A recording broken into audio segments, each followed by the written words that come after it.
Bonjour, je m'appelle Marie-Lise. Bonjour, je m'appelle Richard. Nous, on a mis notre maison en vente vers la fin novembre et puis à ce moment-là, ce qu'on a fait, c'est de faire un bon ménage. On trouvait qu'elle avait une super belle maison et on s'est dit, mais ça devrait bien aller. Et là, les mois ont passé. Il y avait Noël, après ça, le jour de l'an, le mois de janvier. C'est peut-être pas le meilleur mois pour moi. Rendu au printemps, où le marché immobilier est supposé s'accélérer, nous, on voyait pas tellement d'accélération. Puis il y a que là, moi, j'étais rendue sur la Rive-Sud de Montréal, sur les jours de semaine. Les enfants et Richard étaient à la maison, à Sherbrooke. Et là, je voyageais ça. Évidemment, la maman s'ennuie de ses enfants. On s'est dit, là, on va pas risquer de passer l'été dans cette situation-là. Disons que les gens accrochaient sur des détails et nous, on se disait, comment ça fait que les gens voient pas le reste, le potentiel, ce qui finalement, on générait pas vraiment de coup de cœur.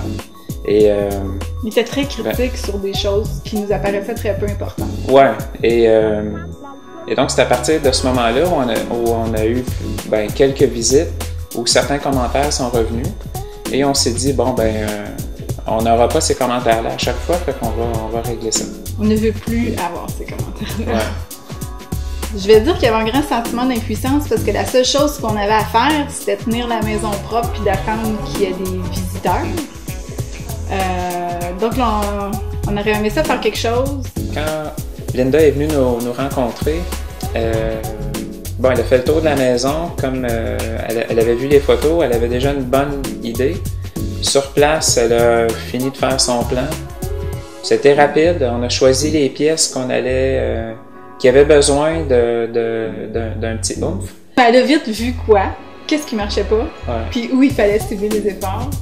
Et donc, la première visite, ça a été super rapide, puis on a été vite aiguillés sur ce qu'il fallait faire. On habite là, on a 2 enfants,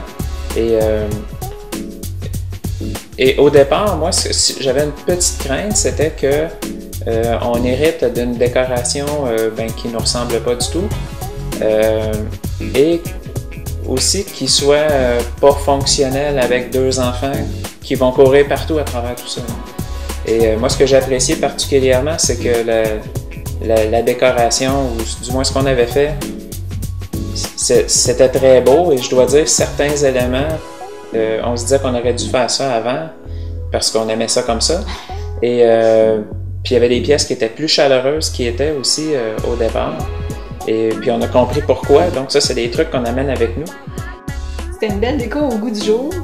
Et à partir du moment où les visiteurs sont venus voir notre maison, les commentaires ont changé. C'est-à-dire qu'on n'avait plus de critiques sur des trucs, somme toute, pas tellement importants, là, comme justement la couleur de la céramique ou des choses comme ça. Non, c'était plus « Wow, c'est beau ici, c'est bien décoré, on se sent bien. » C'est vraiment la maison dégageait autre chose, puis forcément, c'était... En plus, on n'a même pas touché toutes les pièces. C'est ça qui est drôle, c'est que juste les pièces clés, ça a fait la différence. Ce que Linda nous a expliqué, ce qu'on a compris de toute cette aventure-là aussi, c'est que ce qu'elle essaie de faire avec notre maison, c'est de provoquer le coup de cœur du premier coup. Autrement dit, il faut que la personne rentre. La maison est dans un état, elle est prête, elle est parfaite, elle attend le visiteur, puis le visiteur fait « Wow! » C'est « Wow, c'est là que je veux rester, fait qu'il faut que je l'achète. » C'est ça qu'il faut provoquer. Je pense qu'on a réussi avec Linda à faire ça.